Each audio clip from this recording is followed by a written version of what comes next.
welcome back to the Lakeshore Video Podcast. I'm your host, George Niksch, and today we're going to be interviewing Lewis Shine. How's it going, man? Good, how are you? Man, good. Appreciate you having me. Yeah, thank you for coming on. Yes, sir. If you guys didn't know, I've worked with Lewis and his wife Sharbria. Sharbria was on the previous episode, and we've done a lot of live music and plays and things like that. But Lewis has another venture that he's been working on, and we're gonna dive a little deeper into this. Lewis, what is this new business of yours? So it's called the Professional Hoops Association. It's a professional basketball league that'll be starting in May of this year, 2025.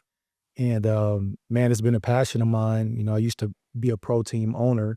So being in professional ranks has been part of my background. I've done a lot there as well as played in the pros as well. So just being able to not only give back to players that are those underdog players, under the radar guys that may not be on the draft boards in the higher leagues, but they still have talent.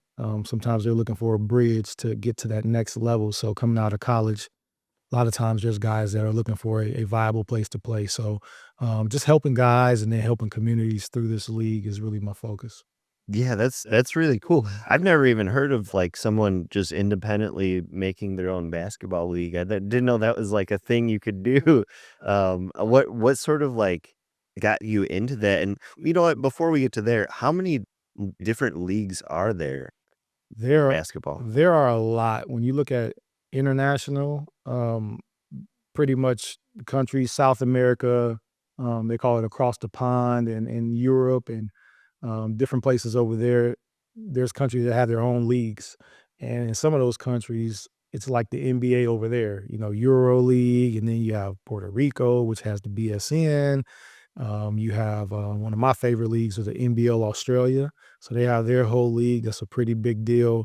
Even Canada has a few leagues up there. So domestically here in the United States, there's several different leagues. You have the NBA, you have the NBA G League, and then there's some other minor leagues that kind of come and go. And there's some that have been there for a while.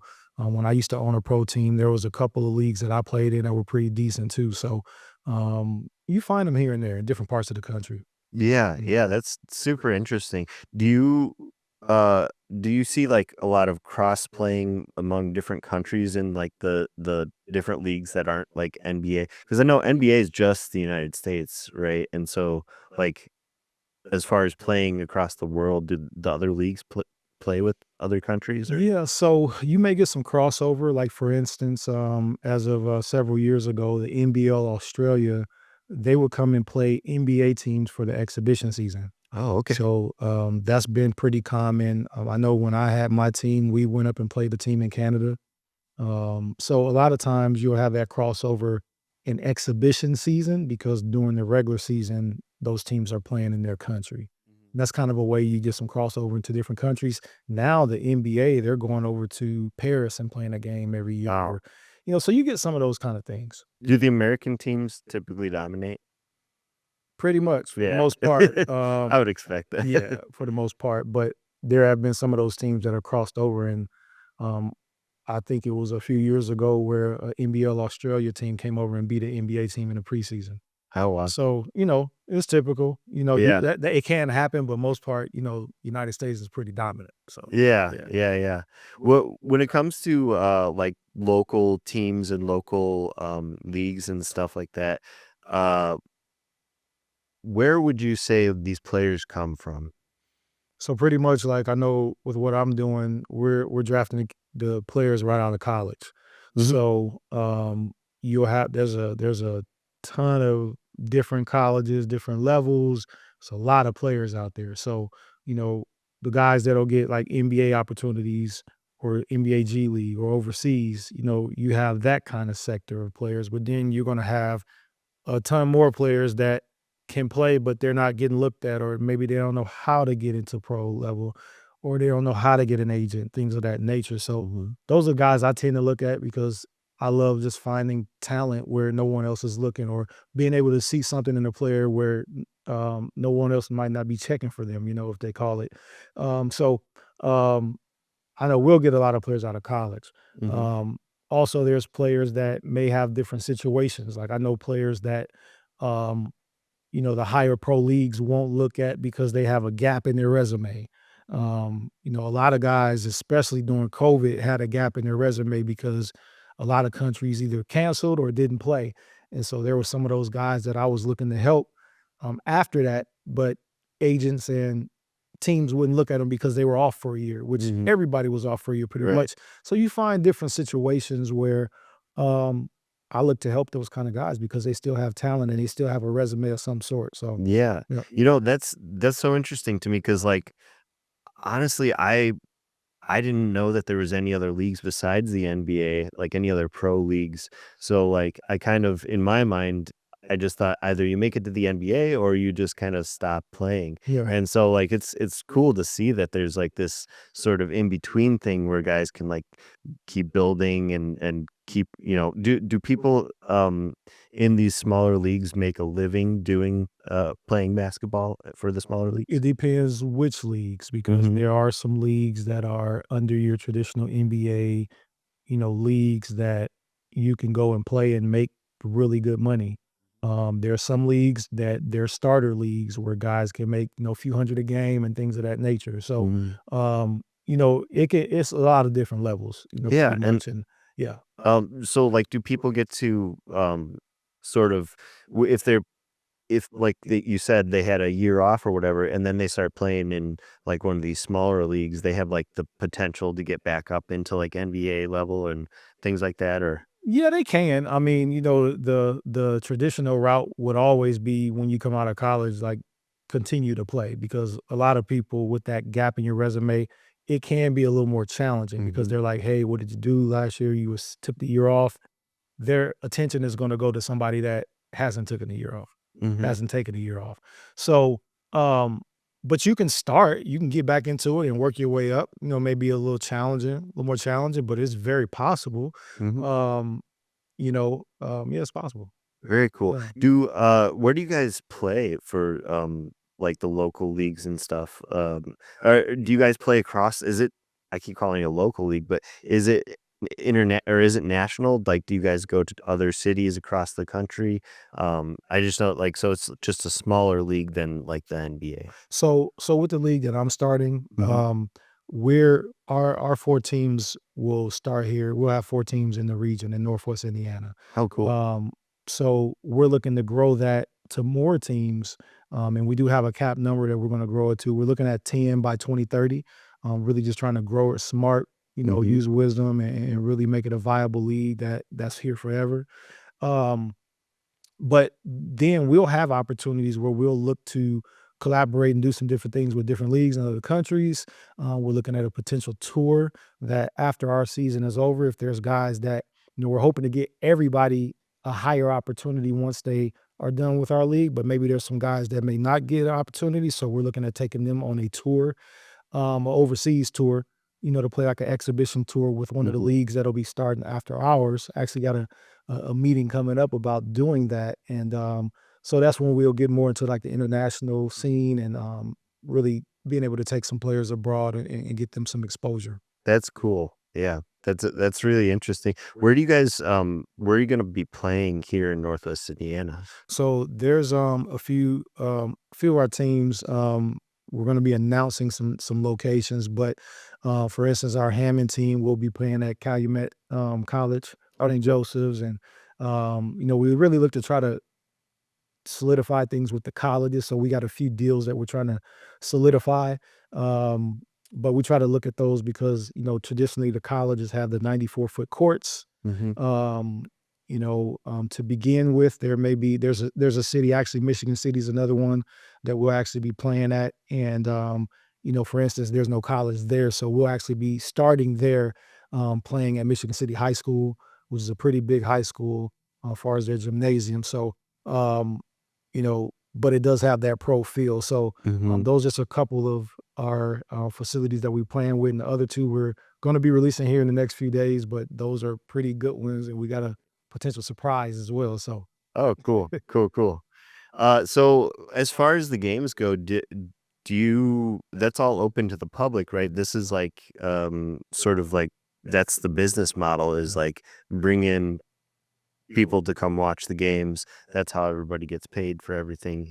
Yeah, Is that so you bringing people, that's one part of it because it's traditionally, being able to have a fan base, Mhm. um, that's gonna buy tickets, ticket sales. Of course, some venues we could do concessions, um, merchandise. Um, there's a lot of different revenue streams that, you can go down, but ticket Mhm. sales is one of the bigger ones. Yeah. Sponsorships is one of probably the second, if not sometimes the first, Oh, wow.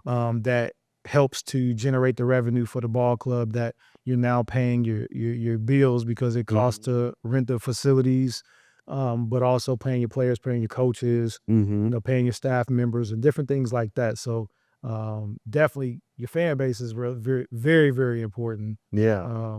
because they're going to buy the merchandise, you know what Yeah, I'm saying? yeah, yeah, definitely. And depending on how big your fan base is, now you're looking at your viewership, how many eyeballs your sponsors are going to Mhm. get on their stuff, and so fan base is huge. Yeah. Mm. Do you plan to have, ability for fans to watch at home? Yes, so Nice. we'll actually be streaming. That's one of the biggest things, Very cool.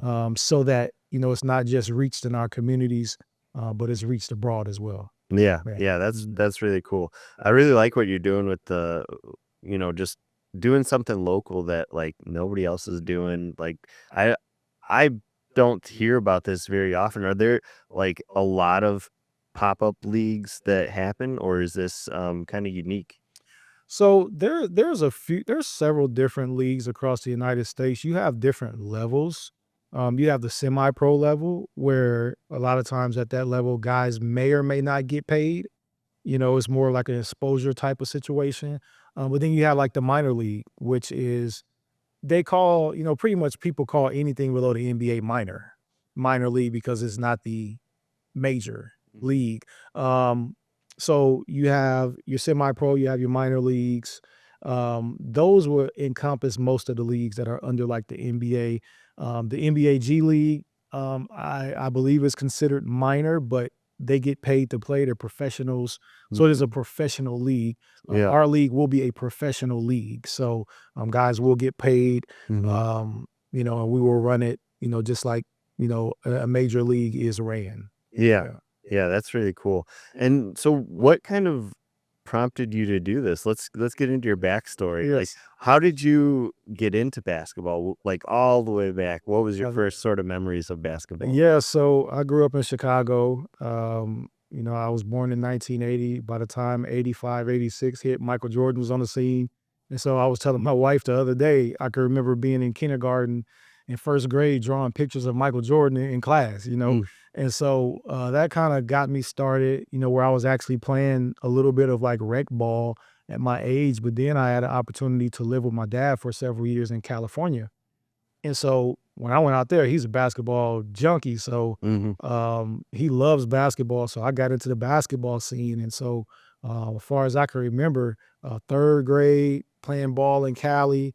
And then I finally moved permanently to Cali in the fifth grade. And I played ball from then on. My dad really, took a liking to just basketball. Of course, he taught me everything. I can remember being in the third grade and we were watching film. Like he would do film sessions with me in the third grade, watching the Lakers because he used to take me to a lot of Laker games and I used to watch Magic, Kareem, and those guys, the Showtime Lakers. And so that was like my foundation with basketball. Just being there with my dad and him, kind of taking the reins and showing me hoops, you know what I'm saying? So that's kind of how I got started, man. Yeah. Yeah, that's cool. So you played, a lot of basketball when you were younger. Were you on the high school teams and things like that? Yeah, played high school ball, did my thing there, I like to call it.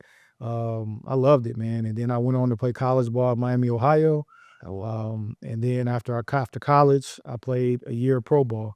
So, being around, like, all that basketball, I remember things, I hung around the owner of the pro team, so I was really close with him, so I knew some of the things that he did and even some of the things that they did sponsor-wise to make sure, like, players were taken care of, like, I seen all of that, Mhm. and so a lot of that helped me to, jump into being able to I worked for a G League team for a short time, so I was able to see that.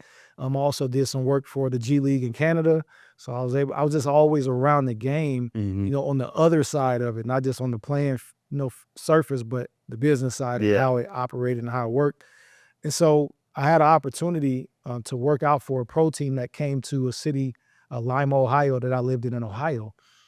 And I worked out for them. They liked me. They took me to dinner, the owner, one night. And what they were offered in the contract, I had a full time job. So um, I couldn't really leave my full time job to take the amount that they were offering me. So I declined, even though I wanted to play some more pro. Yeah. Um, at the time, I was 32 years old, and so Mhm. I declined, kept working.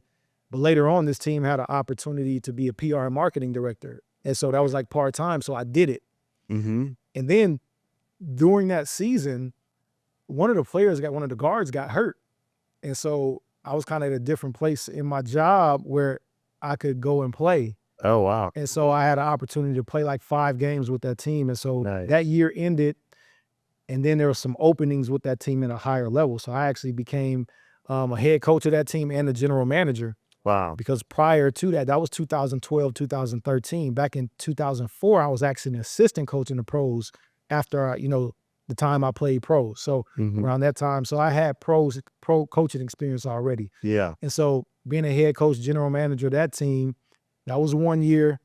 That team ended up leaving town. And so because I was connected with the owners in a few pro leagues, I was able to just talk with them, and one thing led to another, and I was actually able to start my own pro team and buy into that league. And 2013 was the first year I owned a pro team. Oh, wow. And so I owned a pro team from 2013 to 2016 for 3 years.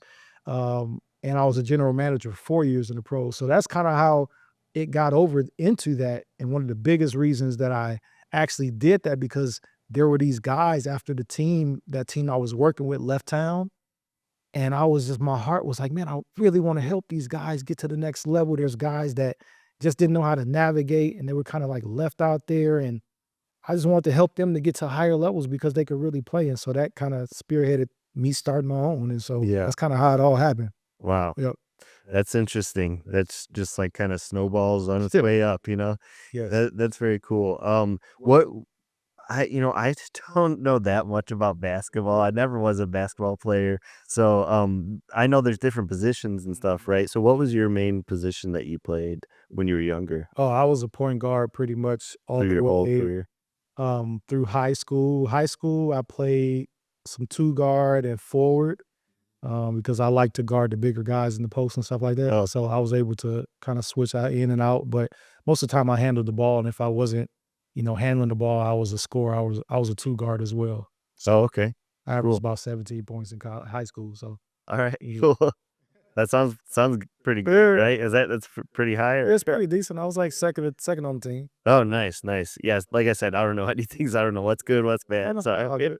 But, yeah, that's cool, man, and so, like, when you were, going through college, what was the process like going transitioning from high school to college to pro ball? Yeah, so, I can remember, and I was a walk-on in college, and, so I had to go through that whole process. And so, coming out of high school, I had one offer for a D2 school that ended up getting rescinded, like, within 24 hours, because they went back to there was a player that they previously offered. He committed somewhere else, so they offered me.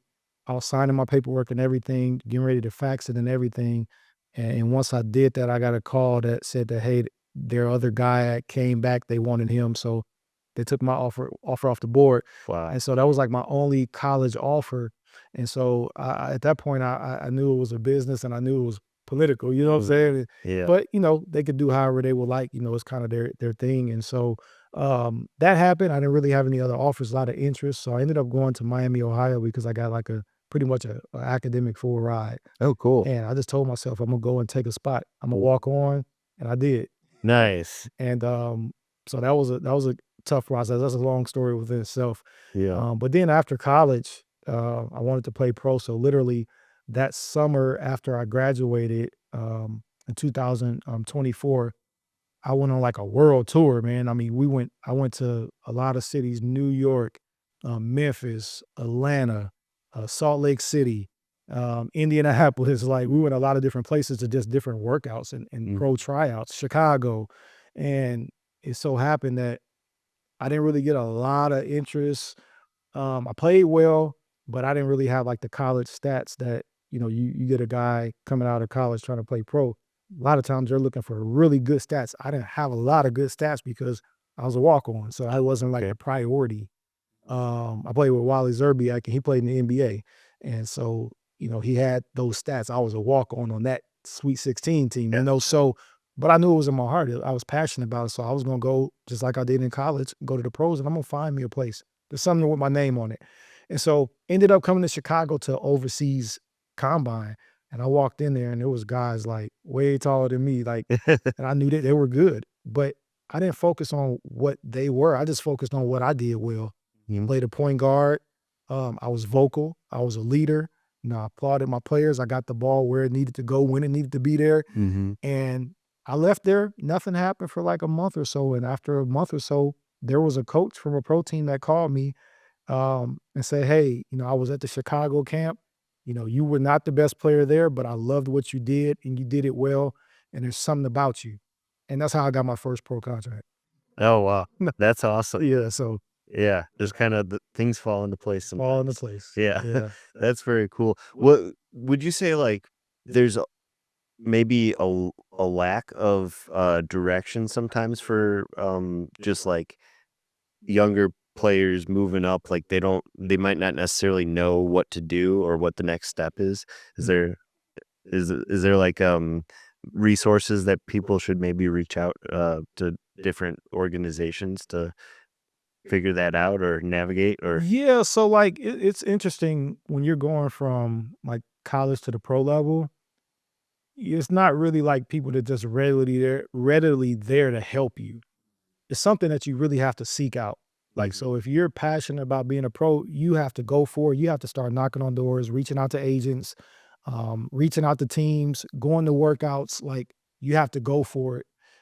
There are services, there are agencies, but a lot of times, except for the people that may look at the underdogs, a considerable high amount of agencies are looking for the cream of the crop talent. mhm, So, you know what I'm saying? So right, there is a gap there where, those players that are under the radar are serviceable. There's a gap to help them. And so that's where my league comes in because mhm, I'm looking at those guys yeah, because I was that guy. yeah, So I'm looking to help them because I have a heart for those guys. yeah, You know what I'm saying? And some of the guys that we've helped like that to transition that we had on my former pro team, a lot of those guys are still playing, wow, yeah, and they started with me when no one was looking for them, that's cool, yeah, so that's gotta be fulfilling to, like, step into that, like, that spot where people are, like, feeling lost and you kind of help them progress in their career, yeah. things like that. And it's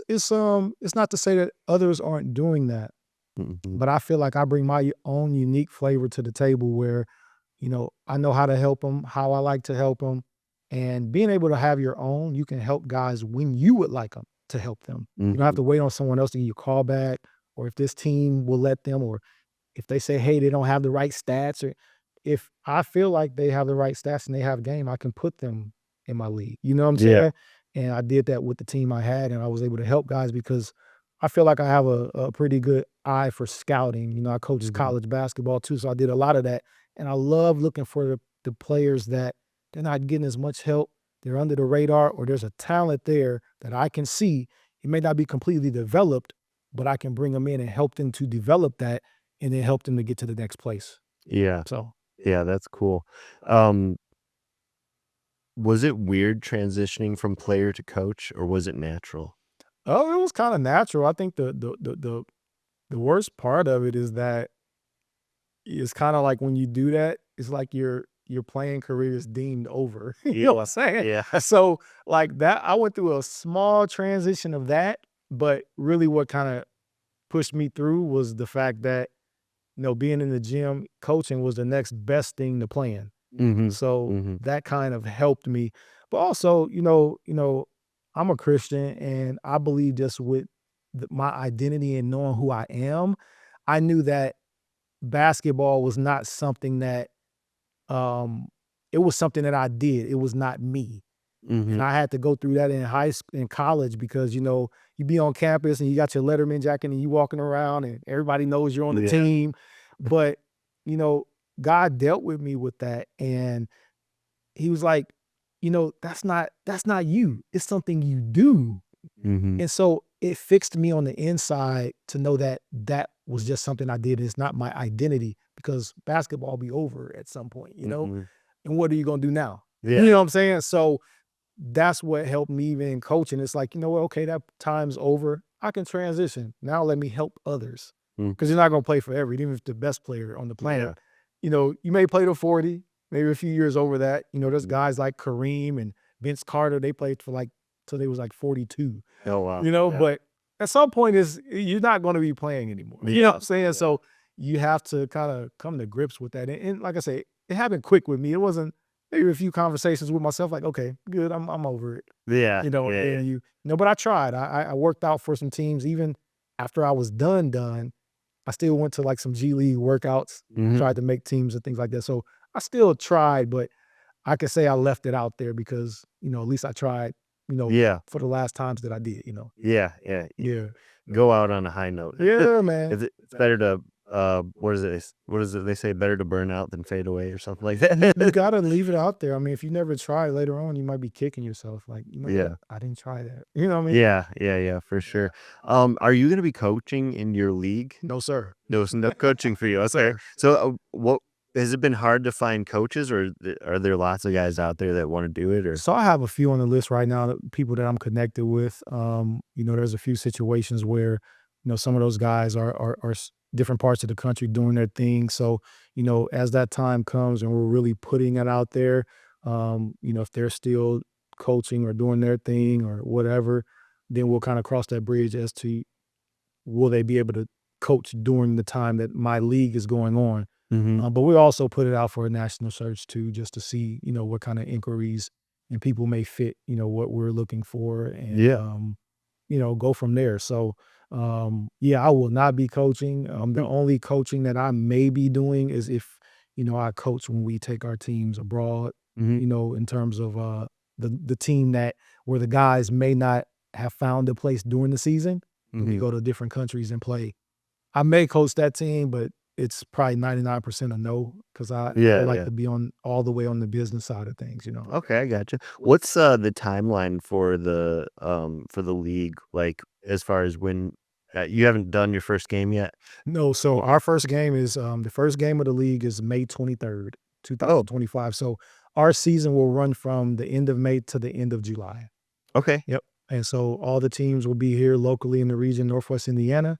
I love the region. There's so much potential here. My heart has just been growing and growing for it.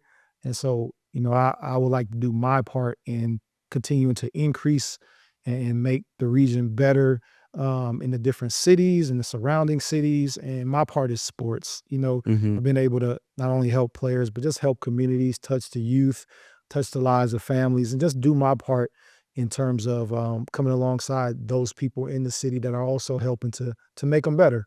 Yeah. So we'll be doing that summer time frame.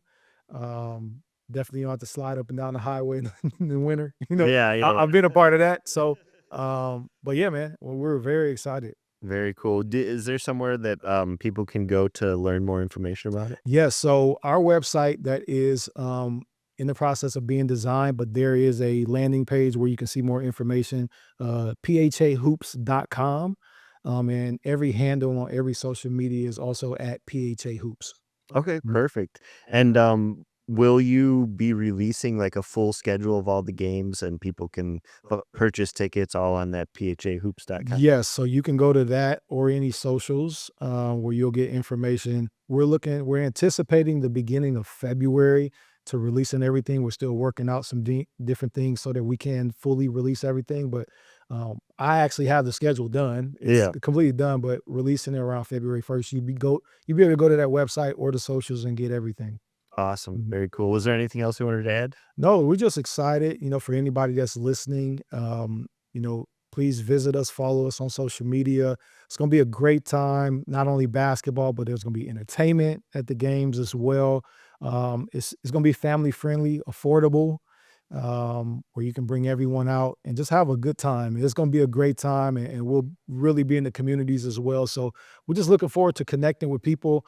Also, we're still open for sponsorships. So if there's any businesses that are listening in or watching this that you're looking to in a creative way get your business out there, get your brand out there. If you're a newer business or existing business, please connect with me. We feel like we have some options for you, where we can send you a deck to give you some options of different ways we can help you get your brand out there. So we would Yep. love to connect with different people in the community that are business oriented, business individuals, business owners. Yeah, very cool. Well, it's been great having you on, Thank Lewis. you. I wanna wish you luck in the future, with all of this going on. I can't wait to come to a game, Yeah. so, we'll catch you guys at the first game in, May 23rd, May right? 23rd. May 23rd, phahoops.com. PHAHoops.com. Yes. Alright, we'll see you guys there. Thanks for watching.